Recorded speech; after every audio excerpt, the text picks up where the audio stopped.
देखिए स्ट्रेटेजी की अगर मैं बात करूं तो ये प्लान ऑफ एक्शन है, long term plan of action है। फियर्स कंपटीशन को हमें पेनिट्रेट करने का प्लान हमको बनाना है, जीतने का एक तरीका हो सकता है, और हमारे डिफाइंड ऑब्जेक्टिव्स को अचीव करने का एक तरीका हो सकता है जिसे हम स्ट्रेटेजी कहते हैं। हाँ या ना? आप में से किसी ने एलायू गोल्डरेट ये नाम सुना है? एलायू गोल्डरेट, मैंने भी बहुत ज्यादा पढ़ा नहीं है उनके बारे में। उनकी दो किताबें बड़ी मकबूल हुई है। एक किताब है जिसका टाइटल है द गोल, और दूसरी किताब है जिसका टाइटल है it is not luck. एलायू Goldratt साहब ने जो ये किताब लिखी द गोल, उसमें उन्होंने बहुत ही सुपर अमेजिंग कॉन्सेप्ट बताया। थोड़ा सा क्लिष्ट हो सकता है ना? और साक्षात गोल्डरेट साहब के वीडियोस इंटरनेट पे अवेलेबल है, यूट्यूब पे अवेलेबल है, लेकिन मैं ये कोशिश करता हूं कि उनकी बात आप तक पहुंचे और आपको समझ में आए मैं क्या कह रहा हूं। देखिए उनका कहना है कि कोई भी चेन, कोई भी कड़ी है ना, कोई भी चेन उतनी ही स्ट्रांग होती है अशित भाई जितनी कि उसकी कोई वीकेस्ट लिंक। एक चेन में अगर 10 कड़ियां हैं, 9 कड़ियां बहुत मजबूत है, लेकिन अगर एक कड़ी कमजोर है तो वो चेन की स्ट्रेंथ उस सबसे कमजोर कड़ी से डिफाइन होती है। Do you agree? है ना?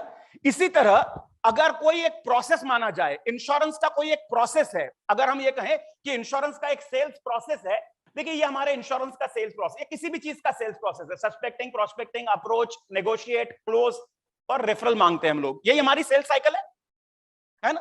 अभी पार्टनर्स देखिएगा, इसमें ना हमें यह तय करना पड़ेगा कि मेरी वीकनेस इनमें से कौन से लेवल पे है, किस जगह मैं वीक हूं, क्योंकि हर आदमी हर जगह वीक हो ही नहीं सकता। अगर इसमें से कोई आदमी ऐसा हो, यहां पर मेरे सम्मुख जो महान लोग बैठे हैं उनमें से अगर कोई भी ऐसा होता जो सब जगह वीक होता, तो यहां पे होता ही नहीं।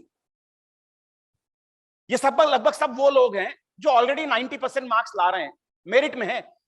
अब मेरिट में आने की समस्या नहीं है, अब मेरिट में फर्स्ट आने की रेस है, दौड़ है, जहां 1 मार्क से फैसले हो जाते हैं तकदीरों के। तो इंपॉर्टेंट पार्टनर्स बात यह है कि 95 से 99 की तरफ कैसे जाया जाए, इसलिए छोटे छोटे चेंजेस बड़े इंपॉर्टेंट होंगे। तो अगर आप इंश्योरेंस सेल्स में कामयाबी की स्ट्रेटेजी के बारे में बात करना चाहते हैं तो हमें यह तय करना पड़ेगा कि हम इसमें से कौन सा एरिया हमारा वीकनेस क्या है। प्रणील भाई, आप कितने भी ऑब्जेक्शन हैंडलिंग लोगों को सिखाओ, मैं कई सारे ऐसे बीमा एजेंट्स को जानता हूं जो साले प्रोस्पेक्टिंग ही नहीं करते। अब अगर आप भाई साहब प्रोस्पेक्टिंग ही नहीं करते हो, आप प्रणील को 150 बार सुन लो कि यार एचएनआई आदमी को क्लोज कैसे करना, भाई करोगे क्या? किसको? वही तो मैं कह रहा हूं, उद्यमेन ही सिद्ध्यंति कार्याणि न मनोरथे न ही सुप्तस्य सिंहस्य प्रविशन्ति मुखे मृगा। भैया सोए हुए सिंह के मुंह में हरण आके थोड़ी बोलेगा भाई प्रणील से सीख के आए हो, देखो मैं एचएनआई हूं, आगे हो ऑब्जेक्शन लेके क्लोज करो मुझे। ऐसे नहीं होगा भाई, ऐसे नहीं होगा। तो आपने खूब सारे तर्कश तीर में रख लिए सिरोटिया साहब, लेकिन अगर सामने कोई मछली की आंख ही नहीं है भाई, क्या हम प्रोस्पेक्टिंग कर रहे हैं? कई सारे लोगों को मैं जानता हूं जो ऑफिस खोल के बैठे हुए हैं, लेकिन भाई साहब hello, check out what is your weakness, do you really need an office? ठीक है, एक लेवल पे जाने के बाद आप उस मुकाम पे पहुंचेंगे कि लोग आपके दफ्तर में आएंगे, लेकिन हमारे यहां यार जाके उठ के लोगों से मिलना पड़ता है। मारुति ने अभी अभी एक नई डिस्ट्रीब्यूशन आउटलेट या डिस्ट्रीब्यूशन का एक नया वो शुरू किया, चेन, नेक्सा। आपको क्या लगता है मारुति ने नेक्सा क्यों शुरू किया? मारुति का जो बॉटल नेक था, मारुति का जो वीकेस्ट लिंक था, कि आप किसी भी इंसान को बोलेगा कि मेरे पास मारुति कार है, भला साहब क्या आएगा उसके दिमाग में? अगर आप उसको बोलोगे मेरे पास मारुति है, वो क्या सोचेगा? क्या है आपके पास? Grand Vitara.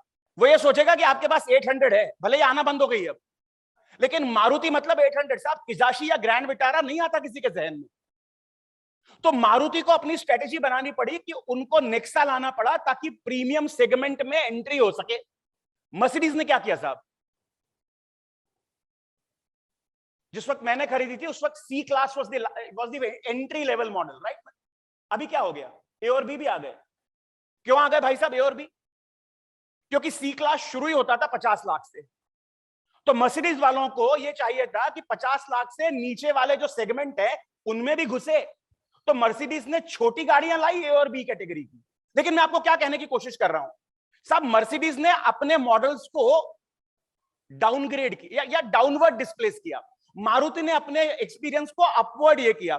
अब अगर आप मारुति की स्ट्रेटेजी सोचेंगे, अगर मर्सिडीज और अपग्रेड कर लेती और सी क्लास बंद करके ऊपर की 70 लाख की गाड़ियां शुरू करती, या बोलती यार मारुति वाले भी अपग्रेड कर रहे हैं, मैं भी सिर्फ मेबैक बेचूंगा इंडिया में, गड़बड़ हो जाती पार्टनर्स। और यही मैं आपको बताना चाहता हूं कि आपको नहीं लगता कि हम लोग हमारे इस पूरे कार्यक्रम में हमारा क्या वीक पॉइंट है, क्या वो हम आइडेंटिफाई करते हैं, या हम जेनेरिकली कोई भी स्ट्रेटेजी डिफाइन करने की कोशिश करते हैं? और मजेदार बात सोच के देखिएगा, मैं आपको क्या बता रहा हूं, अगर आपने आपका वीक पॉइंट आइडेंटिफाई नहीं किया तो आप अगर कोई भी चीज इंप्लीमेंट करेंगे आप डबल घाटे में रहेंगे। मैं एक उदाहरण देना चाहता हूं आपको, आप उदाहरण सुनने में इंटरेस्टेड हैं? मेरा एक दोस्त है, वो पेपर बैग मैन्युफैक्चरिंग करता है इंदौर में, पेपर बैग्स।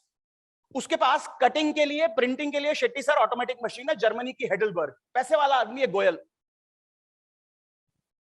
सब ऑटोमेटिक मशीन 1 घंटे में 1.5 लाख कागज काटती है और 2 लाख कागज प्रिंट करती है। उसकी फोल्डिंग भी ऑटोमेटिक होती है, ग्लूइंग ऑटोमेटिक होती है। सिर्फ उसमें जो पेपर बैग के अंदर रस्सी होती है ना, रस्सी, ये डोरी मशीन से नहीं डलती साहब, ये मैन्युअली डलती है। अब आप सोच के देखिएगा, उसने कई सारे लोगों के ऑर्डर ले लिए, पेपर कट करके रख दिए, पेस्ट करके रख दिए, जो मैन्युअली डोरी लगाने वाले हैं उनके सामने थप्पियां बढ़ती चली गई।